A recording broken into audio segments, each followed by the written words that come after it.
exposed political conspiracies worldwide. World Watchers International originates at KLRB, Carmel, California. Here's May. Good evening. This is Mae Brussel in Carmel, California. It's tape number 527, broadcast number 527 on KLRB, and this is January the 10th, 1982. I've been on the air. This is the 11th year here at this station, and for a long time there were programs and weeks and months that I wondered if people were really understanding what I was trying to say each week, to put the pieces together about the way our world would be in the future. For example, 10 years ago, what it would be like in 1981 or in the present time, 1982, and trying to explain the game players, the people involved in shaping our lives. I can honestly say that since the Reagan administration and now going into the second year, there are very few people that don't understand what I've been trying to say. I appreciate your letters, your telephone calls, and your continued listening, and we'll go on with that cast of characters. They are so outrageous. I will get back to more on solidarity. The AFL-CIO, which is the labor union in the United States, that has been funded by the CIA and setting up the trouble over there in Poland. But there's so many outrageous stories in the news that I'm going to go to a few of the varied stories this week, and then possibly next week get back to some more to solidarity and the way our labor unions have put fascism into Central South America and every country that they have touched where they've had the influence to overthrow the regimes and force slave labor of the people out there doing the hard work and setting up the turmoil in Poland. I thought I'd begin this evening by telling you a hit song that's going on in Germany. I got this from a newspaper. It's called the Dachau Song, a new hit in West Germany. The Dachau Song is a pop tune. It's about the experiences in the Holocaust, performed by a group called A&P over there. That's interesting because the grocery firm in the United States, the A&P in this country, is owned by a German corporation. What you buy at the A&P, their chains in the back in the East, we don't have them out here, is a German corporation. This music was published in Munich, Germany. There's several lines in the song. How nice it was in the concentration camps. Nothing happens in Dachau. Nothing happens in Buchenwald. Nothing in Belsen. The camps are empty. The torturers aren't there anymore, but the ovens are waiting quietly till someone will once again want to bake people. No gas is coming out of the showers to satisfy hatred. It's called the Dachau Song, and it's accompanied by swastikas that are desecrating cemeteries, churches, and buildings, and so forth. It is, as you know, a political song, but it's a hit in Germany, the Dachau Song. Along those lines, G. Gordon Liddy was on television this week with a movie of his book, Will. There's a section in that movie and in his book where he talks about a Nazi German housekeeper that influenced his home life, and he used to listen to Hitler's speeches with her. I guess he learned German when he was young in the home, and he lived up near Westchester, New York, and had a Nazi housekeeper, and he was inspired by the discipline of the Germans, the way they get things together, and their determination with long-range plans. He describes that they do have long-range plans, and I admire that about them, too. Reinhard Gehlen, who was chief of Hitler's intelligence, who formed our CIA, said he would wait 19 or 20 years for a plan to come together or fold together. 20 years goes very quickly. I've been working on the Kennedy assassination investigation about 18 years, and it goes fast. And the intelligence agents set long-range plans and sit back and know they will come together because they've put that much effort into it. What they don't show in the story of G. Gordon Liddy and in his book are his links to the Nazi Party in 1972, not when he was a child with a German maid listening to Hitler. He was working with Robert Mardian of the Justice Department, watching Hitler's goose-stepping Nazis in 1972 at the archives. He was consumed with the German concentration camps and the German method of operation. He won't discuss Bibi Rebozo's links to South America, to I.G. Farb, and the connections of the Nazis to Richard Nixon in the White House that are described in the book Bormann, Nazi in Exile, that new book that is out. He doesn't describe his relationship in 1972 in the administration with Richard Nixon and Lynn Nofziger, with the American Nazi Party and the secret army organization that were all one, the Klan, the Nazi, the FBI, and the CIA in California, and John Mitchell, the Attorney General, with the Nazis. Nor does he discuss, the role of Warner Lambert and Elmer Bobst, and with Otto von Bolschwing, Hitler's agent from the SS, who became part of the OSS and the CIA, and the Nazi role in funding Richard Nixon or Nixon's office is out in California as a cover for Nazi war criminal. Remember the Odessa, Nikolai Malaksa, and the administration that was riddled full of Nazis, was then, is now, and creating the problems in Europe getting ready for World War III at the present time. Nor, I'm sure, does he show on his television the role Jerry Ford brought in bringing G. Gordon Liddy to Washington, D.C., to the Department of Alcohol, Tobacco, and Firearms, where Jerry Caulfield was in charge of assassination teams. They had planned to kill Eldridge Cleaver and Cesar Chavez, and the murderous teams were active when he was working with Caulfield in Treasury and Firearms. G. Gordon Liddy dramatizes his perseverance, which is great, but he's somewhat of a superstar and has successful books and is opening an agency in Chicago and an international agency for security.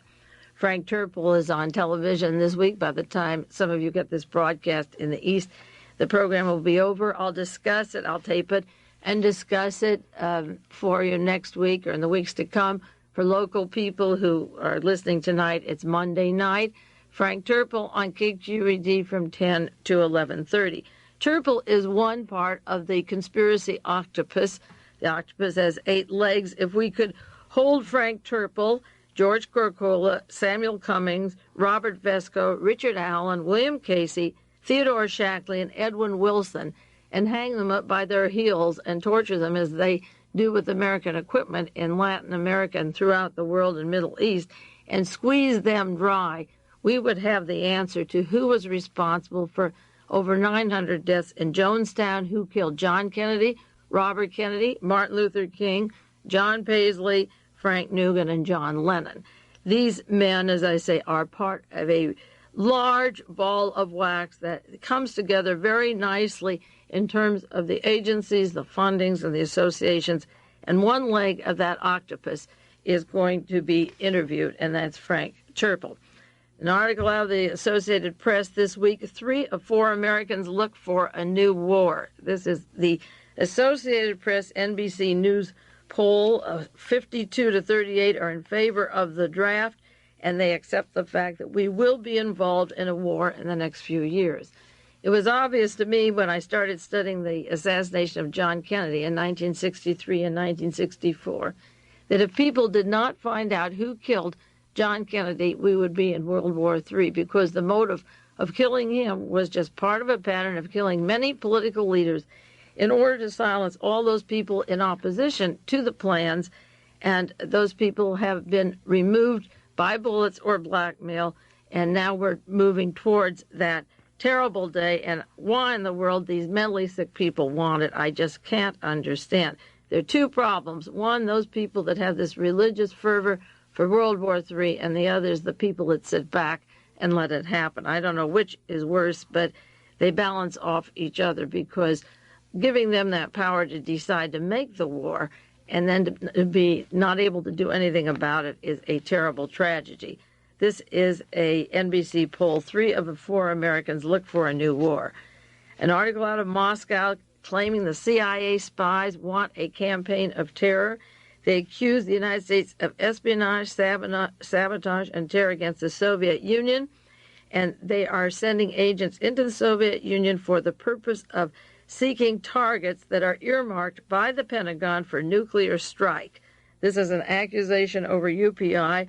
The TASS news agency said the CIA is engaged in espionage, sabotage, terror, slander, misinformation with the use of radio electronic equipment, chemistry, spy satellite chips and aircraft, and also cramming with special instruments radio intelligence.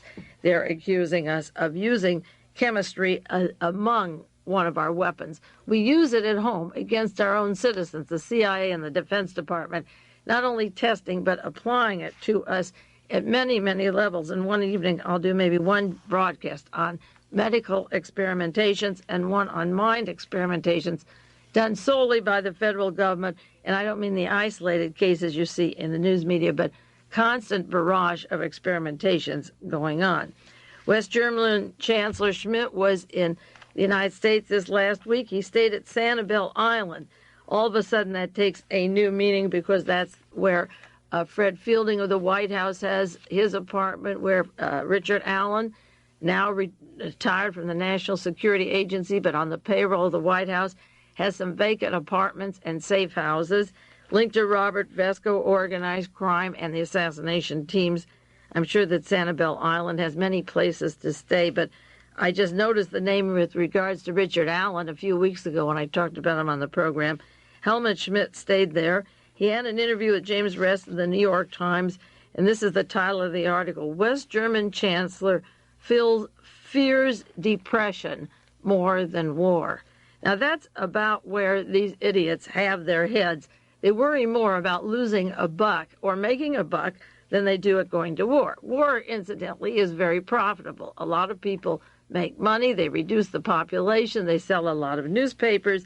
The weapons are profitable, sheer profit. The bandages, the medications. A lot of people make money off of war. There's a few idealistic young people that wonder what is war about, that haven't really studied the statistics of the horrors of Verdun, World War I, World War II, and how the average person who is uneducated, is impoverished, joins the army, is drafted, is sent out to jungles, deserts, battlefields, mines blown up. But the very wealthy with a good education and a degree in law, medicine, engineering, accounting, he stays home and does the drafting paperwork, and the bloody war is fought somewhere else. You would think that after World War I and II that Germany would change its tune, but West German Chancellor fears a depression more than war, and that's what is going on in this country also. Another article out of the Washington Post and San Jose Mercury: Poland becomes the graveyard for the faltering policy of détente. Détente means the end of peace. It was over when Khrushchev wanted to meet with Eisenhower, and the CIA sabotaged that by downing an airplane, the U-2, so that we couldn't have détente. Détente was never meant to exist. The atomic bomb was dropped in Hiroshima purposely to tell the Russians we had the atomic bomb. And if you look at the documents and State Department papers and books and propaganda of how the CIA was formed, the National Security Agency, bringing over Nazis like Henry Kissinger and Mr. Brzezinski and Fritz Kramer and Germans and Poles from Europe to the United States to make our policy. Détente means peace. Peace was never meant to be. And until we get these people out of our hair and out of our lives, there's no way to have peace. Poland is the graveyard. This was the place to plant it. This is why the Polish Pope was brought in. He was the protege of Montini, Pope Paul VI. He was trained in Rome. He worked at Auschwitz during World War II. That's why it was so important to study the Polish Pope. He worked for I.G. Farben, Solvay Chemical, that was making the gas for exterminations. I've done many broadcasts on this program on I.G. Farben, the Polish Pope. That was why it was so important to study that era and to study history, and I've done chronologies of history, because Poland would be the place where we would stir up again. And when the CIA began funding the church and Solidarity to egg the Russians on to get a response so we'd be an excuse to end the trade and the arms deals, Détente was dead. It was dead in 1919 at the time of the Versailles Treaty. It was dead in 1943 when the Nazis went underground to get ready for World War III. And Poland is indeed the graveyard. An interesting article by Coleman McCarthy, a syndicated columnist in Washington. Why support the cowards who hide behind repression? Now, he asked the question of the labor union. I hate hypocrisy of Solidarity and Ronald Reagan, who puts down our air control labor organizers and breaks that union, and also has goon squads breaking in other unions in this country. The hypocrisy of worrying about Poland when we support repression around the world is so outrageous, it just shrieks from the hypocrisy or the double standard. And Coleman McCarthy begins his article, Some Hypothetical Questions on Human Rights. What if Lech Walesa of Poland were Lech Walesa of Guatemala, a union leader risking his life to free Guatemalan workers from government death squads? Would the Reagan administration be hailing him from Guatemala as a champion of freedom? What if he were Walesa of the Philippines, put in jail since 1972 when martial law made union organizers defenseless against their government and they were locked up? Would he be the great Lech Walesa of Ferdinand Marcos regime? What if Walesa lived in El Salvador, where there were the murders of American labor leader organizers that are unsolved, or Chile, where there's no labor union at all? Recently, this January, there's a new repression in Chile of concentration camps and torture I'll go into later. Or what if we were organizing in Brazil? And this author didn't say, Coleman McCarthy, that this week Brazil said they're going to start doing away with human rights. Or Turkey, where all the leftists are being locked in jail, and our Vice President George Bush was praising Turkey. Would he call for the rights of workers in high places in Washington? These are not questions that strain for answers. The spirit of terror and violence, which General Jaworski of Poland locks up in Lech Walesa, is shared by General Romeo Garcia of Guatemala and Marcos of the Philippines and the governments around the world. This article goes into the hypocrisy. George Bush went to see Marcos in the Philippines last year and said, "We love your adherence to democratic principles and to democratic processes."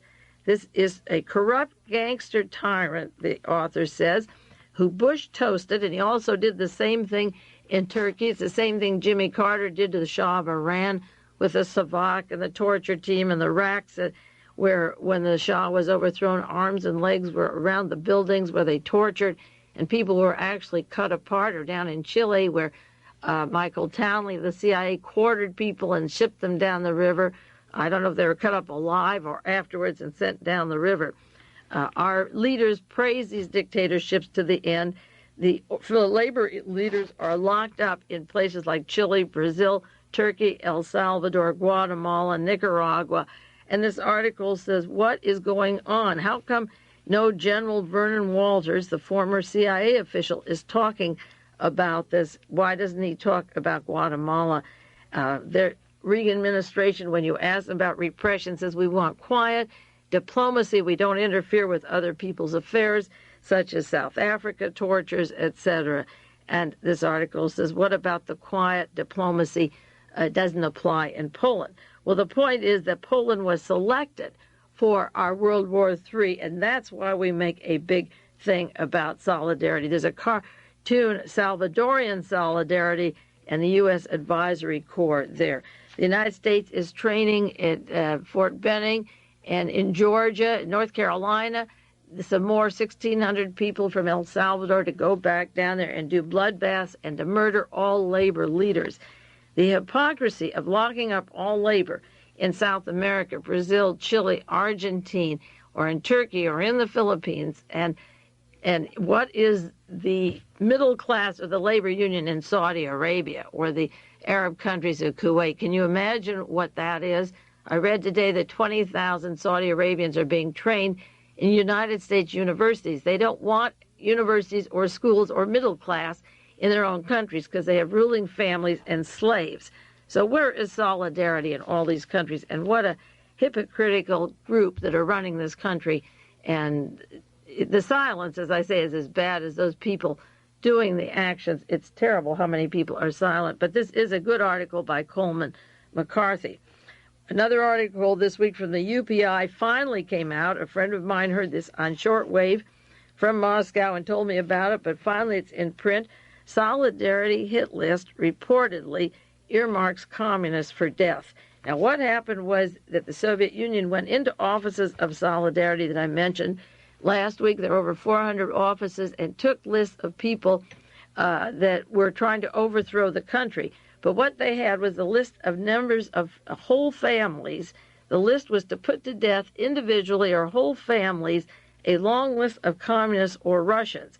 And the reason they produced this list this week was that they asked the workers to sign a loyalty oath or a pledge of allegiance to the regime in power. And the priest, the Catholic Church, Archbishop Glemp, told them in church that if they signed an oath and lied, that they were relieved of any responsibility.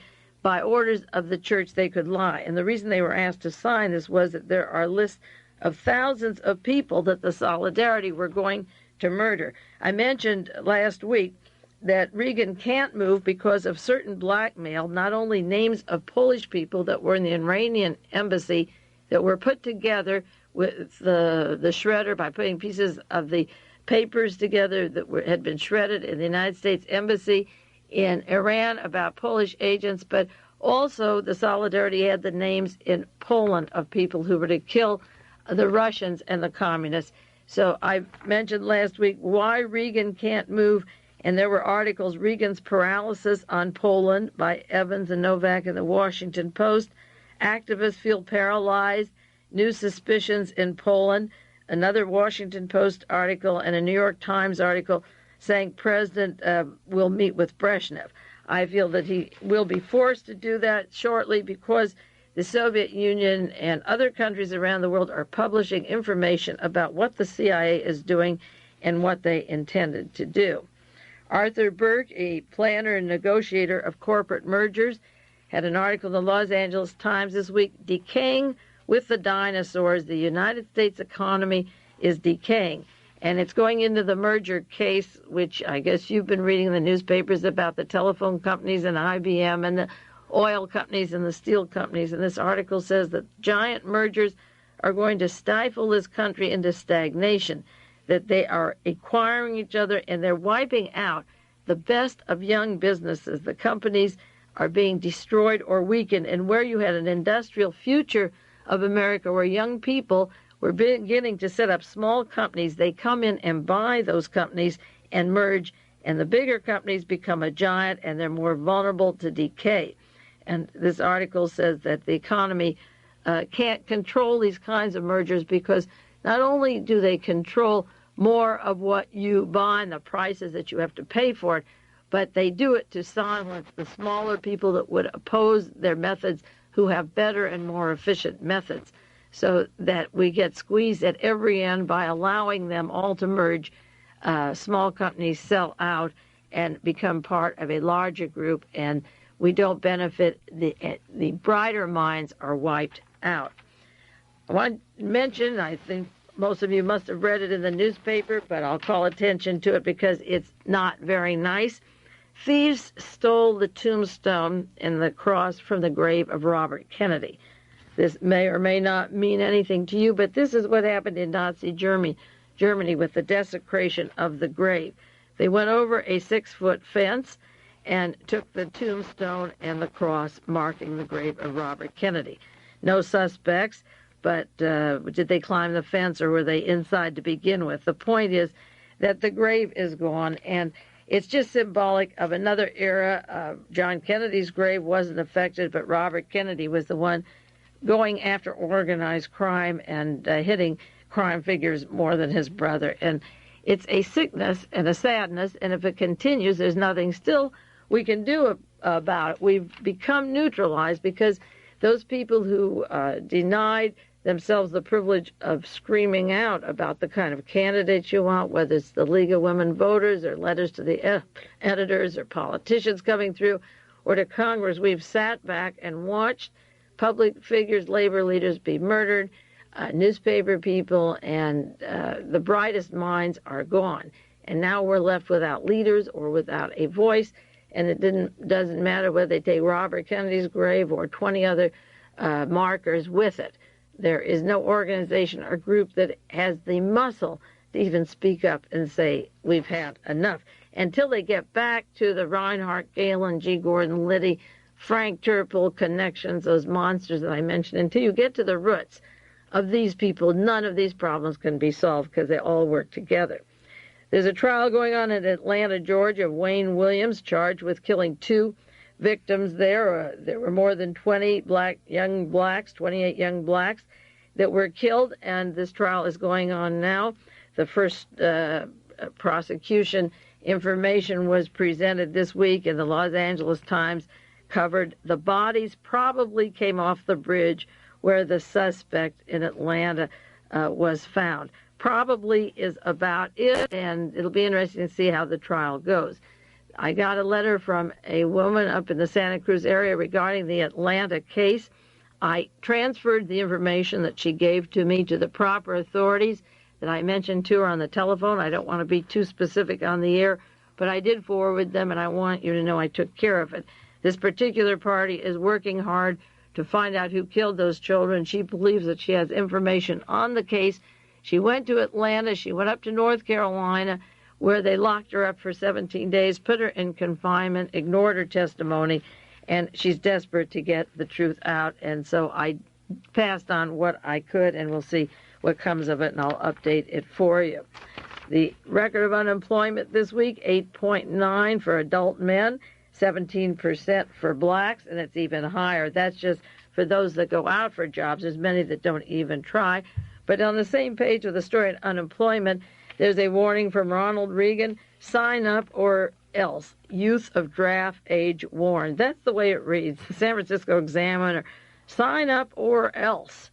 The Reagan administration will have draft registration of 800,000 young men failed to register, but they get a temporary amnesty, and then there'll be a fine, 5 years in prison and $10,000 fine. There's unemployment, but one solution to unemployment is the war. So sign on up and solve the unemployment problem. Now, Mr. Brzezinski, I can't stand the guy. Never could. That's why I couldn't stand Jimmy Carter putting Brzezinski in the power that he had. Brzezinski has his usual television appearances, press. He gets good press. Former National Security Advisor, big story in the Los Angeles Times, Brzezinski, punish the Soviets some more. Another one, Brzezinski calls for tougher sanctions.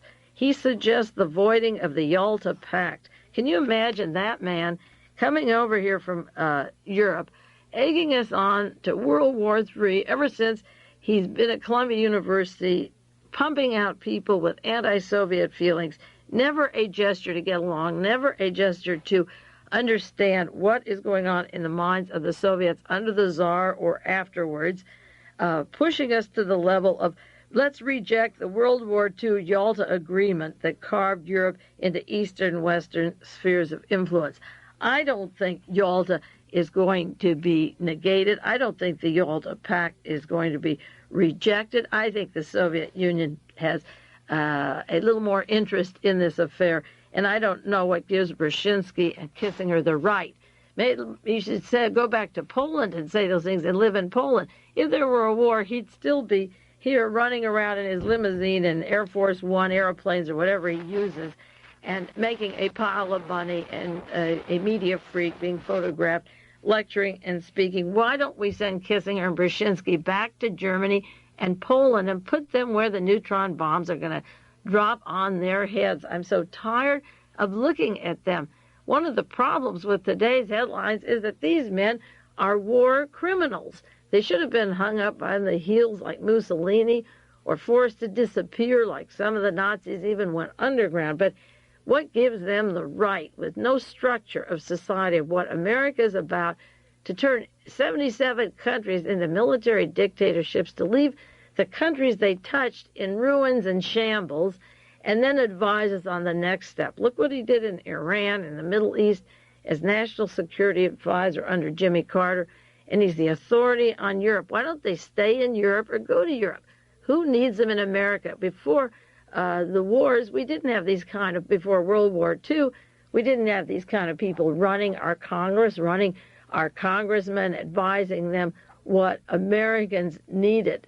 We need help in this country to structure our housing, our health, our employment, to get families together, to get on with living, to get some energy that isn't poisonous, get poisons out of our system. Who needs Kissinger, Brzezinski?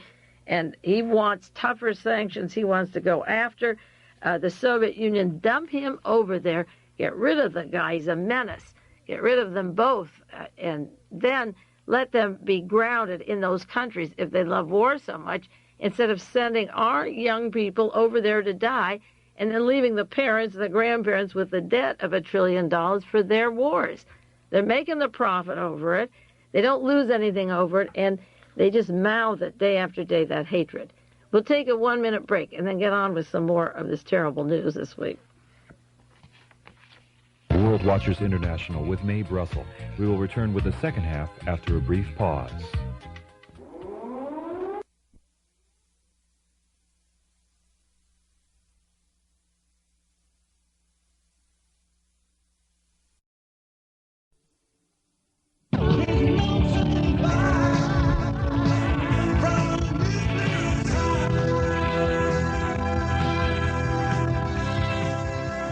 You're listening to World Watchers International over FM 102 KLRB, and now here's Mae with part 2.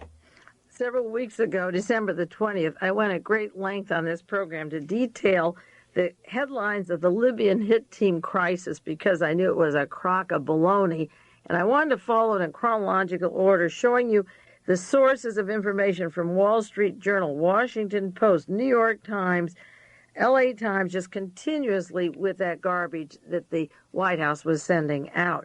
And I dated on the sheet that accompanies with the tape all that kind of business, and left off with December the 20th, the various stories that I didn't believe at all that Gaddafi had sent a hit team to kill the president or the people in Washington, D.C., that had their expensive limousines and security. That whole thing cost this country about $750,000 for 2 weeks of security. Well, December 25th, the next week, the Washington Post has an article, Libyan hit team are reported to suspend their activity. Isn't that cute? December the 27th, there was an article in the Houston Post and the editorial page called Overkill that just about explained it. And this gentleman wrote, as someone who worked in Libya for 5 years, maybe I be allowed to offer a few comments on the developments. What an overkill. What bamboozling nonsense. Are we fed daily by Washington and Israeli spokesmen on TV and newspapers and so forth? I firmly believe, on the basis of 2 decades of evidence, that the main purpose of U.S. foreign policy is to create the maximum number of enemies at the highest cost to American taxpayers. This is the Washington Post. Vietnam was the most glaring proof of this theory. Libya is the most recent example. With all the half-baked, half-cocked accusations leveled against Libya and Colonel Gaddafi, no one reckons with that famous terrorist from the King David Hotel to his latest massacre in Beirut, Mr. Begin, whose killings add up to several proven hundreds versus Gaddafi's unproven few. Gaddafi is called by our world leaders the most dangerous man in the world, or the most vicious international outlaw. Bah humbug. In competition with our friends Begin or Pinochet in Chile, he's a poor runner-up at best. Perhaps the real aim of the makers of our foreign policy, and again that's Brzezinski and Kissinger and that gang, is to create a bundle of nations like Iran, where those in power are frenziedly anti-American along religious lines. We are the great, and they are Satan. And in this opposition, we are simply, if they are for, lining up against us and for the Soviet Union, they are pro-Satan. They are Satan if they are pro-Soviet, if they turn against us. This article, it's on the editorial page, just calls it a crock of baloney, and that's what I call it. That was the 27th of December. Now, January the 4th, 1982, Mr. Webster, the FBI, comes out and says the FBI never confirmed the murder plot by Libya. There's a possibility we would look silly, but we have no proof of a hit squad at all. This was on January the 4th. To show you the kind of lies we get, Libyan hit squad's unconfirmed, FBI director says, and the New York Daily News was still carrying a story of the jackal's bite is rabid. The trail of blood winds through Europe and the Middle East. Carlos, the most notorious terrorist in the world. New York Daily News still pushing that out, and the FBI had absolutely no proof. They said it can't be confirmed, and that the U.S. officials were conned. Jack Anderson had an article on that. But a lot of baloney, a lot of press coverage with the limousines pulling up in the conferences. Now the White House waltz will do some more on who's on top in the White House, because March 29th, almost a year ago, and I keep referring to that evening, I analyzed the top dogs are fighting, and I named Alexander Haig, Walter Stoessel, Richard Pipes, Richard Allen, and William Casey. Now, Alexander Haig won the battle, obviously, in the State Department, in the National Security Council. He's top dog still. He is running the show. He's the protege of Henry Kissinger, Fritz Kramer, Reinhard Gehlen, and the Nazi team. Walter Stoessel is on top. He was head of the United States Embassy, the chief there in the Soviet Union when Lee and Marina Oswald worked with Navy intelligence. He was our ambassador also to Germany and to Poland. He's now deputy to Stoessel. He's moved up to take Mr. Clark's place. The watchdog is out. Stoessel is on top with Alexander Haig. Richard Pipes is making Soviet policy in the National Security Council. He's very silent, and we're not hearing much of Pipes yet, but you will. Richard Allen is out. He has been kicked out of the National Security Council for scandals that weren't even mentioned in the $1,000 check that was found or cashed in his desk. Allen is out, and William Casey is next to go. Why are Allen and Casey out and Haig and Stoessel on top? Mostly because Allen and Casey's backgrounds are so sleazy. I've mentioned many times the links to organized crime, to Robert Vesco, to the early assassination teams. They're so interwoven that they're easy to pull out, and you'll be seeing in the weeks to come that William Casey is out. Haig and Stoessel, the scoreboard, are on top. Newspaper articles, Reagan okays Haig's choice for State Department jobs. Haig helped make them. You saw the picture of my mention down New Year's at Annenberg's, smiling with Ronald Reagan. I want to say Nixon because Nixon's in touch with the White House almost all the time, I read recently. Reagan, Haig confer on policy in Palm Springs. San Jose Mercury has an editorial page, Alexander Haig, statesman. He was a disaster in Vietnam, Cambodia, Laos, Iran, wherever he touches, Chile, but he's called the elder statesman, and Reagan confers with Haig on what to do about Allen. Now, Haig was worried that there was trouble in the White House, somebody was out to get him, but he pulled the rug and he got Allen out. Reagan backs Haig all the way. So it's hard to uproot Haig. Haig knows too much. He and Butterfield, Alexander Butterfield, set up the taping system in the White House that got Richard Nixon out of office and made the Defense Department really take over the White House. That was when the Admiral Moore from the Navy and the Alexander Haig from the Pentagon really came in and swept old Tricky Dick out of office, taping him. And the tapes are locked up now on the flimsy excuse we can't afford to hear them, because maybe if we heard them, we would have Haig out also. They don't have the funds to review the tapes. Why don't let somebody volunteer to do it? If we heard the full tapes, the ones that they threw away and the ones they saved, you wouldn't have to look at Haig's face or Kissinger or Brzezinski or any of them, because I say they're war criminals and they should be out. But the tapes are locked up on the excuse that the budget cut won't let you have Nixon's tapes, so they're only protecting themselves. The way the Pentagon got Allen out was really cute. It was described in the Washington Post, December the 12th, the best article on the way that Allen slid out and the role of the Pentagon. This article tells about William French Smith, the Attorney General, who wanted to close the inquiry quickly before it got too large. And it was the story of the intercepted money that was kept in the office of Richard Allen.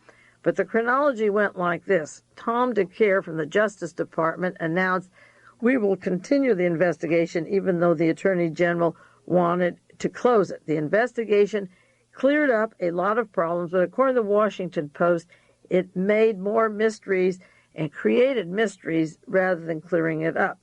Allen had said, "I helped the housewife's friend, a Japanese magazine, to arrange an interview with Nancy Reagan." And Mrs. Reagan said, according to the Washington Post, that she was not interviewed. Now, it's interesting. When all this controversy was going on, Mrs. Reagan was not interviewed by the FBI. And the question is why not. Allen said he intercepted the envelope with a sheaf of paper for Mrs. Reagan. It doesn't say intercepting it, how he could do that if it was meant for Mrs. Reagan. Now, there was a large outer envelope that had the mark $10,000 on the outside, and allegedly there was $1,000 in $100 bills. And he took this envelope, it was meant for Nancy, and allegedly he never told her, but probably it was never meant for her. Now, there were at least 3 other people, according to the Washington Post, who knew about the money.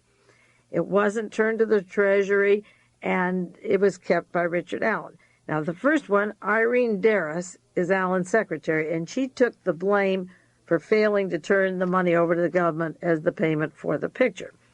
The FBI report, a second secretary saw the money, the $1,000 in the safe, in February, the month after it was put in the safe. This is right after the inauguration.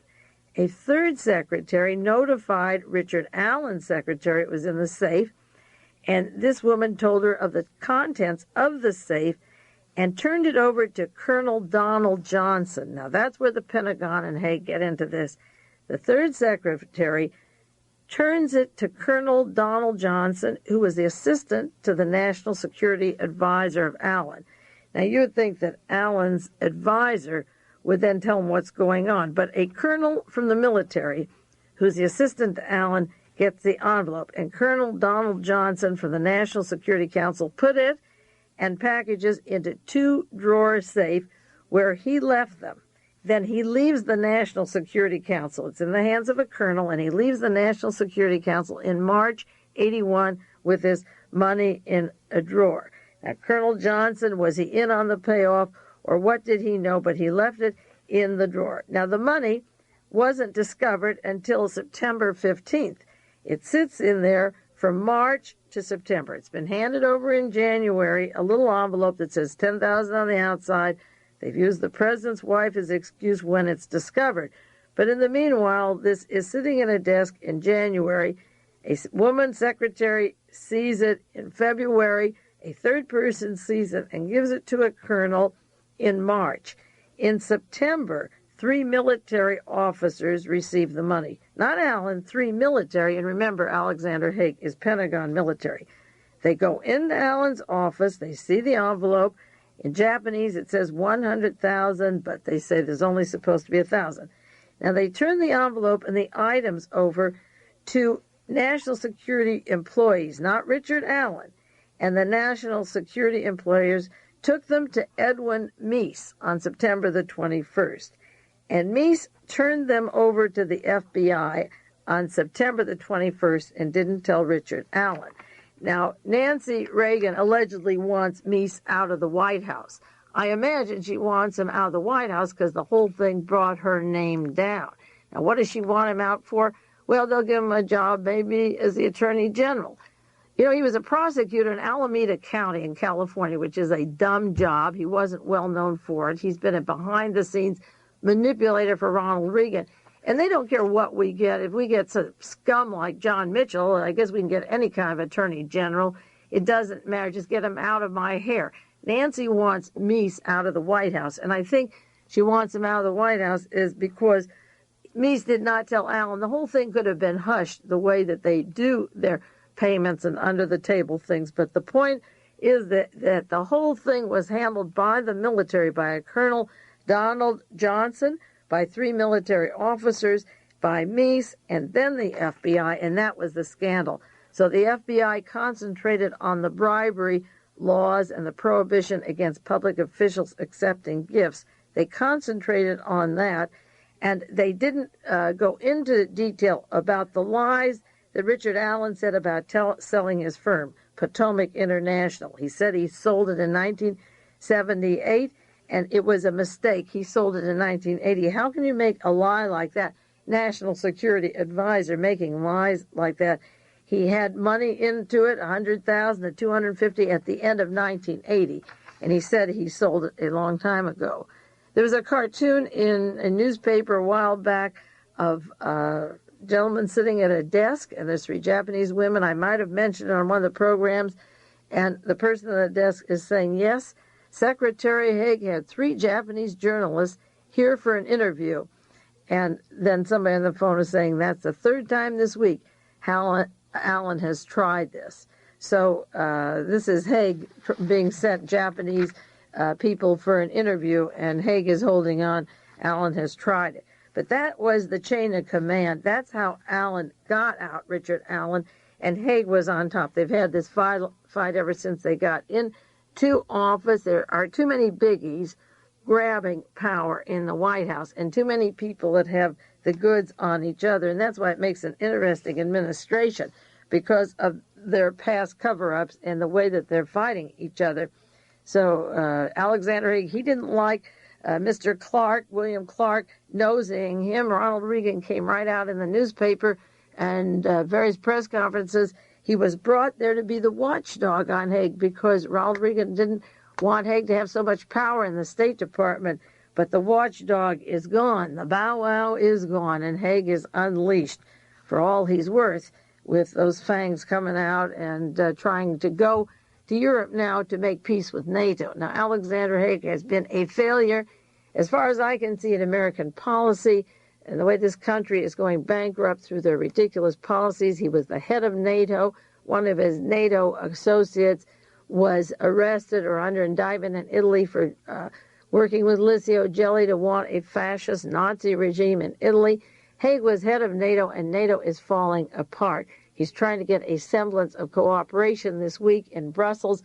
There was a picture of him leaving all the elder statesmen at Andrews Air Force Base, getting on the plane.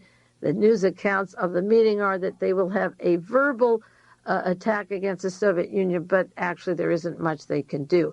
The European nations can trade with the Soviet Union. They can exist in peace. They can exchange gas and other things with each other if the United States would stay out of it. But the United States doesn't appreciate the alliance that's building up around Europe, the confidence in the Soviet Union that they're losing in us. So Haig is off to Brussels this week on that matter. But he's got William Clark out from his hair, and he's got the whole State Department, which he's turning into a Pentagon for himself. And Clark has the position there now. There was a cartoon, a brutal cartoon of Clark running the State Department this week and not knowing one country from the other. It was outrageous. Now, Allen is out, Richard Allen. Last Sunday night, I said he would be out by Monday. He was out for sure. But he said on the news accounts, if you saw him, it was a political reason he was out. He did it for the president. He served the president, and Reagan is keeping him on the payroll. Now, Ronald Reagan is cutting budgets. He's looking for ways to save money and save billions. I suggest that he drop Richard Allen. If the guy did something wrong, drop him. If he didn't do anything wrong, why did you let him go? So he's on full payroll as an advisor. Allen knows too much to be dropped. They have to put him on some kind of a payroll or else let him write a book or make a movie like all these other creeps to pull in some cash. But Richard Allen is a part of the fabric of the whole era. From World War II to the present, he knows too much about the espionage activities, the dirty tricks, the real dirty tricks. So they can't let him go totally, and they have to work with him. That party in Washington, incidentally, where they had the farewell party for Richard Allen, I mentioned a few people that were there out of the hundreds. One, Jesse Helms of North Carolina, Jerry Falwell, Richard Simon, Joseph Coor, the beer magnate, the very who's who of the far-right administration that got their power and their profits through political assassinations and the manipulations of the average person, the corporations, really the dirty work that it takes to get to the top in this country, the who's who and what's what. Those were the people, the Buckleys, and that gang, the Ernest Lefebvre, who was working and representing or lobbying for Nestle's, that gang had to support Allen at the same time that they are the right hand of Ronald Reagan. So Richard Allen is going to get his salary, at least for the time being. He'll be on the payroll. He's out as National Security Advisor. William Clark will be the National Security Advisor, even though he doesn't know one country from the other. Haig has him out from under his hair. And now there's supposed to be a new job for Mr. Meese, Edwin Meese. He's going to be promoted. as I say, put him in as the Attorney General, give him anything he wants. Didn't he turn the Allen papers over to the FBI? Let's make him the Attorney General. Last week he was going to resign for government. This week he's going to be the Attorney General. And there's stories. First Lady advisors want Meese moved. Why would the First Lady want him out? She denies that she has anything to do with the policy outside of her beauty parlor and West Wing of the White House. That she doesn't make policy.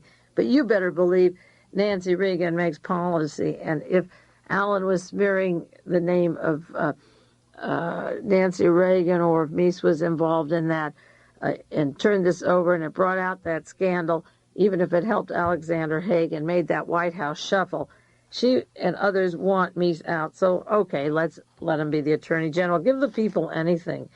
Now, Walter Stoessel has been moved deputy under Alexander Haig. I told you that's the big job, the former ambassador to the Soviet Union with Lee and Marina. The Navy intelligence team from the Soviet Union that were involved in the murder of John Kennedy, that worked with Mr. Pipes and George Bush, the CIA and Defense Department, John Paisley, Walter Stoessel, the whole assassination team from the Soviet Union to this National Security Council that know who killed John Kennedy and were a part of it have moved very strategically into their places. As a matter of fact, Haig had a role in the U-2 flight and worked with the Defense Department through this whole operation. I think I was the first researcher in the United States to say that the downing of the U-2 involved Nazis from Argentina like Alexander Zeiger, the CIA, Marine and Lee Oswald in Navy intelligence. I was talking about that at the Boston Conference on Assassinations in 1975. And I was isolated from the other researchers because 80% of them, or 40% of them, worked for the CIA, like Bernard Fensterwald and the Assassination Information Bureau in Boston that moved to Washington. 40 to 50% of the researchers work with the intelligence community to keep the lid on the real truth, and the other 60% are too stupid to know the difference. The real story of who killed John Kennedy has to do with what Lee Harvey Oswald was doing with the Soviet Union, the role of Marina Oswald in the Soviet Union when she came back with him, their role with George de Mohrenschildt, the Nazi spy.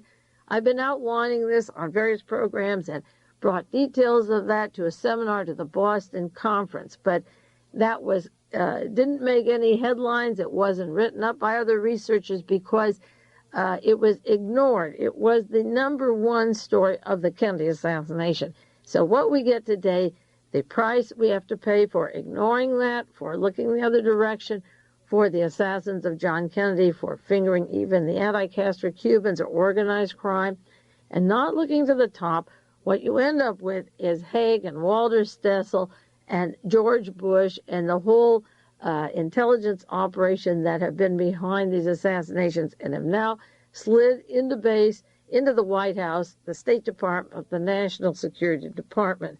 Walter Stoessel is a cutie. I used to be in love with Walter Stoessel. He lived next door to us. I might have mentioned this on a program before. Our driveway was right next to his. Our houses were side by side. His family sold the home about 10, 15 years ago. He went to Beverly High. He was a senior when I was a freshman, but he was awfully good looking. He'd come home and I'd sit at the piano, the music room, back right to where he parked his car and got out, and I'd sit and play that song, Love and Bloom. If any of you are old enough to remember the song Love and Bloom, I used to pound it on the piano when Walter would come in the driveway. He went on to Stanford. He was ahead of me. He was a senior when I was a freshman at Stanford. I never kept up the contacts. My family saw his mother several months ago, or half a year ago. His father's passed away. They were our next-door neighbor on Walden Drive in Beverly Hills. Walter was groomed for the State Department from the time he was at Beverly High and had the right contacts and the right controls at Stanford, went on to Brazil, and then went to the Soviet Union and Poland and Germany. And now the career diplomat is in the State Department. The San Jose Mercury has an article, Career Diplomat Stoessel named Deputy Secretary of State, as if this were a breakaway from the way the appointments are made. But it's very important to know that Stoessel has worked with this team very closely going back, I can figure the Kennedy assassination. Now, one comment, we have 5 more minutes on this program, and I want to talk about a social event in Houston, Texas, described at Christmas time The Bushes spend their holidays in Washington, Capitol Christmas. And this is the Houston Post. And among other things in this article, it mentions that the home that the Bushes have in Washington and how it's been refurbished by friends like the White House apartment of the Reagans. This fall, Bush had King Hussein of Jordan for a business lunch, and the present president of Egypt, Hosni Mubarak, was the guest at George Bush's home 2 days before Anwar Sadat was assassinated. Now, keep in mind that George Bush was director of the CIA, and there were headlines, CIA knew 2 weeks and 2 days, and that Sadat was going to be murdered. And his successor was at the home of George Bush. Then the article says, currently Mrs. Bush is finishing a set of 17 phone calls to parents of the Peace Corps volunteers she met on a trip to Ghana. The mail to Ghana, she said, is 3 months late, shows she's calling the families personally. Now, I didn't read that Mrs. Bush went to Ghana in December, and I don't read where she travels very often. Maybe you do. But 2 or 3 weeks after, by January the 1st, 2 weeks later, Ghana had a bloody coup. And the bloody takeover was staged in Ghana January the 1st. The headlines, Ghana's rulers dismiss parliament and ban politics. Leadership of Ghana coup orders the halt to looting. Ghana's ex-president is arrested. And I asked the question, is Mrs. George Bush a bagwoman for that coup in Ghana that took place several weeks after she was there? You see, Mrs. Hunt, Dorothy Hunt, was a CIA superior to E. Howard Hunt, and he was in the CIA for 21 years. And she was the CIA chief in Madrid in Spain when Anna Scorzeni and Nazis with links to the Odessa, South America, United States were thick in Spain.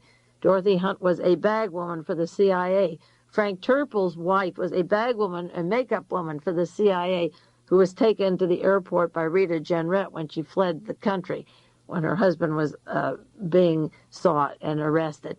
Many wives, most of the wives of the CIA people are CIA agents. Gary Powers' wife wrote that in her book about being married to Gary Powers, whose U2 broke Danton in Russia and broke the peace conferences at that time. They go to special training schools, and they married to CIA people. Now, Mrs. George Bush, we might have overlooked that lovely lady who takes her trip to Ghana, and then several weeks later, there is this coup in Ghana, and the government, the bloody takeover in Ghana. They entertain Mubarak, and 2 days later, Mubarak is the president of Egypt. Interesting social column to see what links and how many times Mrs. George Bush is in Ghana. The article says that she was personally phoning 17 people who were in the Peace Corps over there. Maybe she was alerting them that something would be happening, but they shouldn't worry. This is a thought that we have overlooked about the wife of the CIA director and where she travels, and there wasn't much except one newspaper that she was in Ghana. And it's interesting when these coups take place to see who was traveling there just prior to the coup. And are these people bag people who carried the money or give the final okay? Certainly the final okay can't be given on the telephone, and it has to be given personally, and it has to be given at a conference time to go ahead. And Mrs. George Bush is in Ghana, and a couple of weeks later they have a coup. I think we have to think about that because George Bush, as CIA director, had a direct role in the overthrow of Chile with Salvador Allende, and as a CIA director covering up the murder of Orlando Letelier in this country. I've warned you many times or discussed with you the danger of George Bush and his proximity to the American coup of the Hinckley family. So I wouldn't put it past them. If they would try it in America, they can do it in Ghana. It's something to think about. Well, next week we'll get back to some more of these very interesting events. They are nauseating, but they are interesting, and they are evolving in ways that some writers are catching on, editorials and comments that are interesting. I'll be back with you next week with more of this kind of information. This is Mae Brussel in Carmel, California. This has been World Watchers International with noted conspiracy investigator Mae Brussel. This program originates from Carmel, California.